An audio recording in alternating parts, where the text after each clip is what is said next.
نہیں معلوم ہے ہمارے پیغمبر کا نام کیا ہے، ان کے ابا کا نام کیا ہے، ان کے امی کا کیا نام ہے، اور یہ موٹی موٹی جو معلومات ہیں یہ ہمارے نوجوان بچوں کو جو پڑھے لکھے کہلاتے ہیں، اصلی تعلیم یافتہ کہلاتے ہیں، ان کو نہیں معلوم۔ یہ سماج کا قصور ہے، خاندان کا قصور ہے، ماں باپ کا قصور ہے۔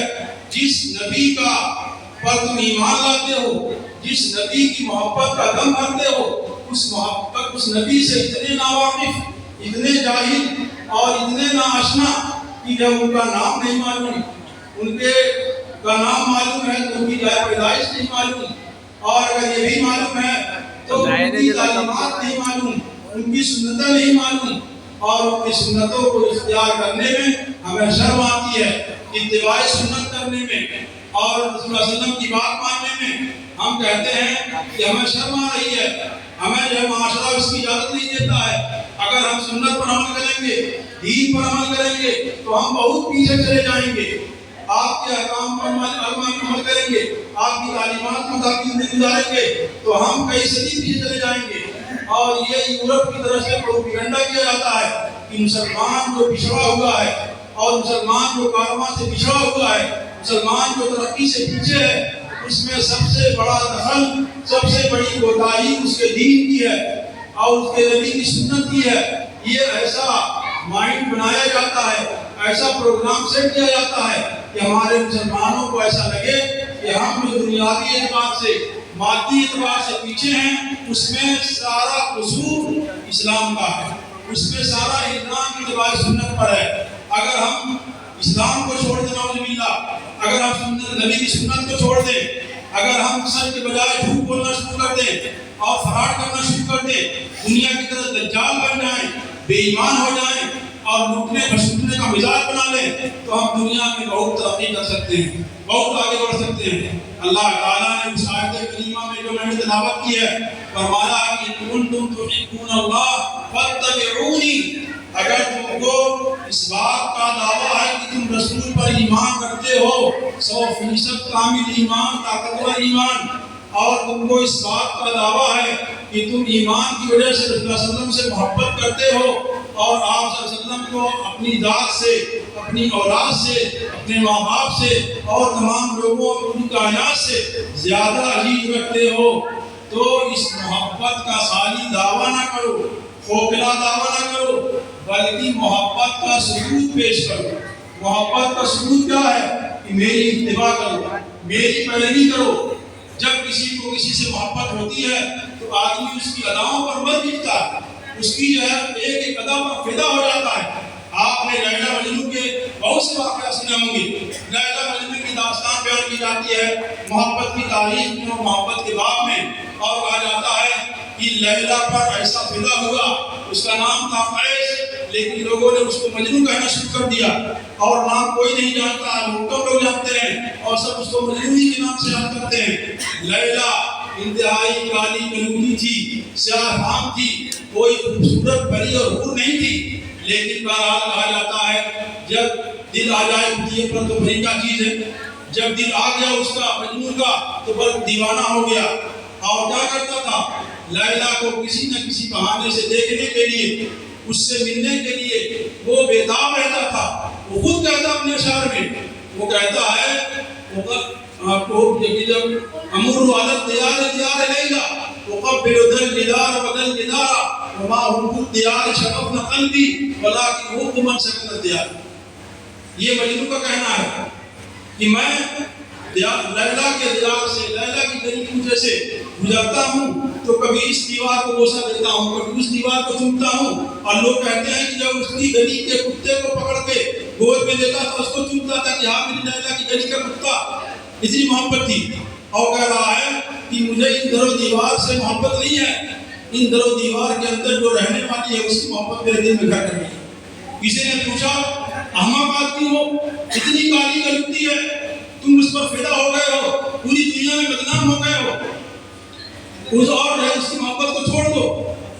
تو مجنون نے کہا کہ تم جو ہے لیلا کو اپنی نگاہ سے دیکھ رہے ہو کہ یہ کالی نظر آ رہی ہے، میری نگاہ سے دیکھو حور سے بڑھتا ہے، میری نگاہ سے دیکھو۔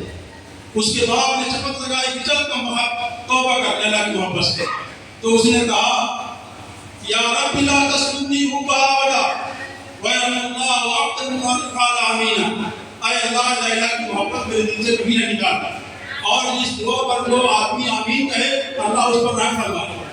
تو یہ لہذا مجنون کی داستان مشہور ہے، لیکن ہمیں سیرت کے واقعات میں، صحابہ کے واقعات میں ایسی مثالیں ملتی ہیں کہ صحابہ کرام نے کسی دیوانگی کا نمونہ پیش کیا، رسول اللہ صلی اللہ علیہ وسلم کی اتباع انہوں نے کر کے دکھا دی، اور اتباع سنت میں جو کاف اور منفرد ہو گئے۔ حضرت عبداللہ بن عمر رضی اللہ تعالیٰ عنہ اس باب میں سب سے زیادہ طاقت تھے، ممتاز تھے، منفرد تھے۔ ان کا ایک واقعہ میں سناتا ہوں۔ ایک بار وہ کہیں راستے سے جا رہے تھے اور راستے سے اپنے ساتھیوں سے کہا کہ تم لوگ چلو میں ابھی سجدہ کر کے آتا ہوں۔ راستے سے تھوڑا ہٹ کر ایک جگہ گئے اور سجدہ کرنے کی کیفیت بنا لی اور تھوڑی دیر بیٹھے رہے اور اس کے بعد چلے آئے۔ ان کے ساتھیوں نے کہا کہ آپ نے سجدہ تو کیا نہیں، آپ جا کے سجدہ کرنے والوں کی شکل میں بیٹھے رہے اور اس کے بعد چلے آئے۔ حضرت عبداللہ ابن عمر نے جواب دیا ہے وہ سننا چاہیے اور وہی جذبہ ہمارے اوپر بھی ہونا چاہیے۔ حضرت عبداللہ بن عمر رضی اللہ تعالیٰ عنہ نے فرمایا کہ مجھے استنجے کا تقاضا نہیں تھا، استنجے کی ضرورت نہیں تھی، لیکن ایک بار میں آقا نامدار فخر کائنات صلی اللہ علیہ وسلم کے ساتھ قافلے کے ساتھ اسی راستے سے گزر رہا تھا اور آپ صلی اللہ علیہ وسلم کو استنجے کا تقاضا ہوا تھا اور آپ اس راستے سے اس جگہ جا کر بیٹھ کر آپ نے استنجا کیا تھا جہاں میں بیٹھ کر آیا ہوں۔ جب بھی میں اس راستے سے گزرتا ہوں تو سوچتا ہوں کہ تھوڑی دیر اتباع سنت میں وہاں پر بیٹھ تاکہ نبی کی سنت ادا ہو جائے۔ حالانکہ کوئی واجب فرض نہیں ہے۔ حضرت حذیفہ بن یمان رضی اللہ تعالیٰ عنہ کہاں کھانا کھا رہے ہیں؟ دربار میں، ایران کے دربار میں کھانا کھا رہے ہیں، شاہی دسترخوان پہ کھانا کھا رہے ہیں۔ ان کا لقمہ گر گیا اور انہوں نے بلا تکلف اس لقمے کو اٹھا کر صاف کر کے کھا لیا۔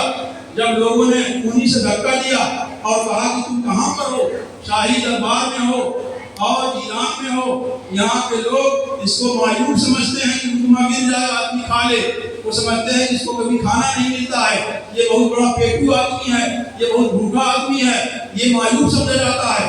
تو انہوں نے برجستہ وہی جواب دیا کہ اگر دنیا کے گدھے اس کو معیوب سمجھتے ہیں تو سمجھا کریں، لیکن میں اپنے حبیب اور اپنے محبوب کی سنت اور طریقہ نہیں چھوڑ سکتا ہوں۔ میرے نبی نے یہ طریقہ بتایا ہے کہ اگر تم میں سے کسی کا لقمہ گر جائے تو اس سے گندگی کو صاف کر کے اس کو کھا لے اور اس کو شیطان کے لیے نہ چھوڑے۔ تو انہوں نے کہا حضرت سنت حبیبی لہؤلاء ومقا، کیا میں ان احمقوں کے لیے اپنے نبی کی سنت و طریقہ چھوڑ دوں؟ تو میرے بھائیوں، اگر نبی سے آپ کو واقعی محبت ہے، واقعی تعلق ہے تو اپنے گریبان میں جھانکیں، اپنا جائزہ لیں، اپنی زندگی کے شب و روز کے معاملات کا جائزہ لیں اور اس بات کا عہد کریں کہ ہم محبت کا ثبوت عمل سے دیں گے اور آپ صلی اللہ علیہ وسلم کی سنتوں کی اتباع کریں گے۔ آپ کی سنتوں کے جنازے ہمارے گھروں سے نہیں نکلیں گے، آپ کی سنتیں ہم سے پامال نہیں ہوں گی، سنتوں کو ہم نہیں چھوڑیں گے بلکہ سنتوں پر فخر کے ساتھ عمل کریں گے اور یہ نہیں کہیں گے کہ سنت پر عمل کرنے سے ہماری توہین ہو جائے گی، ہماری عزت ہو جائے گی، ہماری بے عزتی ہو جائے گی۔ کتنے ہمارے نوجوان ہیں جیسا کہ ابھی بتایا گیا وہ بال عجیب عجیب کٹ کے بال رکھتے ہیں اور حدیث شریف میں منع کیا گیا ہے، اس کو قص کہا جاتا ہے۔ عجیب عجیب ڈیزائن آ گئے ہیں اور عجیب عجیب بال رکھنے کے طریقے آ گئے ہیں۔ کتنے نوجوان ہیں جو بلا وجہ پیروں کی طرح دھاگے باندھے رہتے ہیں اور معلوم نہیں ہوتا کہ مسلمان ہے بڑے مسلم ہیں۔ کتنے نوجوان ہیں جو مسلمان جو موبائل کی وجہ سے تباہ ہو رہے ہیں۔ میں ایک واقعہ سناتا ہوں۔ علی گڑھ پڑھنے والے ایک ہمارے شاگرد نے بتایا کہ وہاں پر کسی دوسرے ملک کا ایک آدمی آیا تھا اردو سیکھنے کے لیے۔ 6 مہینے کا اس کو موقع تھا یا 3 مہینے کا موقع تھا۔ وہ علی گڑھ آیا تھا کہ ہم کو 6 مہینے میں اردو سیکھ کر اپنے ملک لوٹ جائیں گے۔ وہ اس وسطار سے پڑھتا تھا اور اردو سیکھتا تھا، اپنے ساتھیوں سے بدل دیتا تھا۔ اس کے پاس بہت قیمتی موبائل تھا، اس نے اس کو سوئچ آف کر کے اپنے باکس میں رکھ دیا، سوٹ کیس میں بند کر دیا۔ 24 گھنٹے میں 5 منٹ کے لیے وہ موبائل نکالتا تھا، اپنے گھر والوں سے رابطہ کر کے خیریت معلوم کر کے خیریت دے کر پھر موبائل کو سوئچ آف کر کے لے جا رہا کہ تاکہ موبائل ڈسٹرب نہ کرے، اور جاتے وقت اس نے موبائل فروخت کر دیا، جس سے اردو سیکھی تھی اس کو گفٹ کر دیا۔ اور ہمارے نوجوان کیا ہیں، دن رات لگائے رہتے ہیں کان میں کان بھی خراب ہو رہا ہے، نگاہ بھی کمزور ہو رہی ہے، دماغ بھی کمزور ہو رہا ہے، صحت متاثر ہو رہی ہے، نیند بھی غائب ہو رہی ہے، ہاضمہ بھی خراب ہو رہا ہے. معلوم نہیں ہوتا ہے کہ یہ جوان ہیں بوڑھے 70 اور 80 سال کے. کمر جھک رہی ہے، کمر میں درد پیدا ہو رہا ہے، سر میں درد پیدا ہو رہا ہے، نیند نہیں پوری ہو رہی ہے، پڑھائی میں دل نہیں لگ رہا ہے، سکون نہیں مل رہا ہے. پورے نوجوان تباہ ہو رہے ہیں. اور یہ نوجوانوں کو تباہ کرنے کے لیے یہودی اور اسرائیلی کمپنیوں نے اس کو رائج کیا ہے. ورنہ اسرائیلی بچے اور یہودی بچے یہ فون استعمال نہیں کرتے ہیں یا اتنا استعمال نہیں کرتے ہیں اور ان کو عمر کے ایک مرحلے تک فون نہیں دیا جاتا ہے. لیکن ہمارے بچے ہیں، ضد کرتے ہیں، ان کو فون پکڑا دیا جاتا ہے، وہ کھیلتے ہیں اور کئی گھنٹے اپنے برباد کرتے ہیں اور اسی میں تباہ ہوتے ہیں، تعلیم سے الگ ہو جاتے ہیں.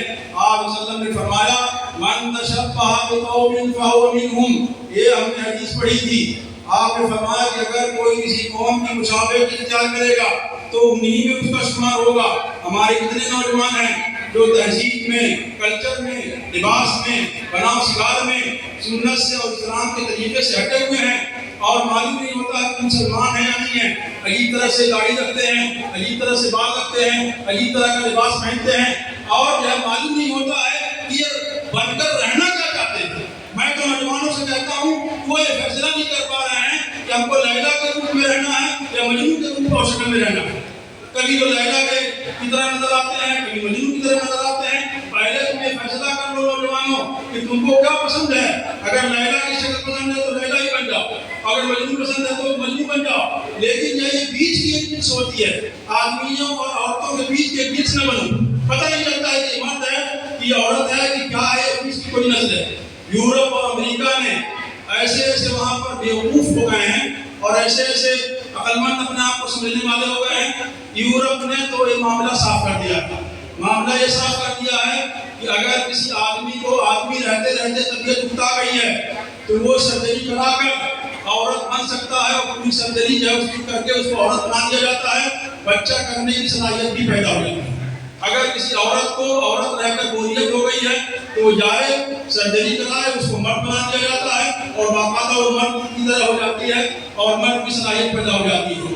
لیکن ہمارے یہاں ملک میں اللہ کا شکر ہے کہ ایسا کوئی نظام تو ہے نہیں. لہٰذا اپنے نوجوان بھائیوں سے میں کہنا چاہتا ہوں کہ آپ ایک مسلمان بن کر رہو اور اپنے لباس میں، اپنے فکر میں، اپنے کلچر میں اور اپنی تہذیب و ثقافت میں رسول اللہ صلی اللہ علیہ وسلم کی سنت کی اتباع کرو. تو آج جو ناموس رسالت کے بارے میں یہ عنوان سے جلسہ ہو رہا ہے، ہماری عزت و آبرو سے بڑھ کر ہے. آپ کی جان ہماری جان پر قربان اور آپ کی ذات ہماری ذات پر قربان اور ہم سب کچھ بچانے کے لیے اور اپنے آپ کو بچا سکتے ہیں اور اپنے دھن دولت کو قربان کر سکتے ہیں، اپنی جان کو نچھاور کر سکتے ہیں. ہر مسلمان اس بات کا تہیہ کر کے، اس بات کا عزم کر کے جائے. صلی اللہ علیہ وسلم کی تو ہدایت یہ ہے کہ ہر مسلمان ایک دوسرے مسلمان کے لیے قابل احترام ہے. اس کا خون بھی قابل احترام ہے، اس کا مال بھی قابل احترام ہے، اس کی جان بھی قابل احترام ہے، اس کی عزت و آبرو بھی قابل احترام ہے.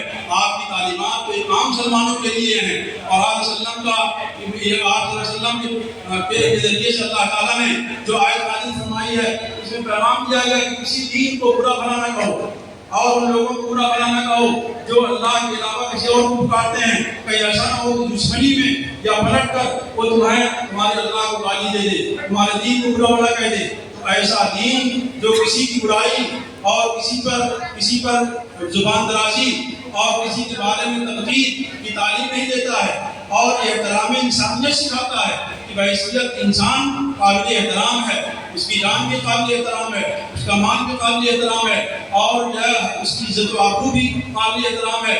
ہر ایک کا احترام کرنا چاہیے. لیکن ایسے کچھ بدبخت کسی کے لوگ ہیں جو ایسی تعلیمات دینے والے نبی اور پیغمبر کی شان کی توہین کرتے ہیں، گستاخی کرتے ہیں. ہم کو اس حکمت عملی سے مقابلہ کرنا چاہیے اور اپنی دینی حمیت اور غیرت کا ثبوت پیش کرنا چاہیے. اور یہ جو مسجد حبیب کے نام سے تعمیر کی گئی ہے، ظاہر بات مسجد کے بارے میں مسجد اللہ تعالیٰ کا گھر ہے، قابل احترام ہے. نماز کے لیے، تلاوت کے لیے، ذکر کے لیے تعمیر کی جاتی ہے. یہ مسجد کا مقصد ہے. اس مقصد کو بھی ہمیں پورا کرنا چاہیے اور سامنے رکھنا چاہیے. اور اس مسجد کو جس طرح ہم نے خوبصورت بنایا ہے ایسے اس مسجد کے اندر خوبصورت نماز بھی ادا کرنی چاہیے، خوبصورت ذکر بھی ہونا چاہیے، خوبصورت تلاوت بھی ہونی چاہیے. ورنہ یہ مسجد کیونکہ اگر ویران رہے گی اور اگر اس طرح خوبصورت نماز نہیں پڑھی جائے گی تو یہ مسجد ہمیں بد دعا دے گی اور کل قیامت میں ہمارے خلاف حجت ہوگی. تو مسجد کی تعمیر کا جو مقصد ہے اس مقصد کو بھی ہمیں پورا کرنا چاہیے. مسجد بنا لی سب گھر میں، ایسا نہ ہو کہ ایسا گھر میں مسجد بنا لے، ایمان کی حرارت والوں نے من اپنا پرانا کافی ہے، برسوں میں نمازی بن نہ سکا. برسوں نماز پڑھ رہا آدمی یہ نہیں جان رہا کہ ہماری نماز صحیح ہو رہی ہے کہ غلط ہو رہی ہے، کیا واجبات ہیں، کیا فرائض ہیں، کیا مفسدات ہیں، کیا مستحبات ہیں، آدمی نہیں جان رہا. خالی آگے سب پڑھ رہا ہے. اپنی نمازوں کو بھی خوبصورت بنانا چاہیے جس طرح مسجدیں خوبصورت بناتے ہیں، اور تلاوت بھی خوبصورت کرنی چاہیے، اور اس کو قاری صاحب سے اور علماء سے سیکھنا چاہیے اور مسائل کو معلوم کرنا چاہیے. بہرحال میں ایک بار میں پھر آپ کو بہت بہت مبارکباد دیتا ہوں اس جامعہ کے قائم کرنے والے ذمہ داروں کو بھی اور قاری شہنواز عالم صاحب کو بھی جنہوں نے اس کو اپنی محنت سے اور کوشش سے قائم کیا ہے، اور تمام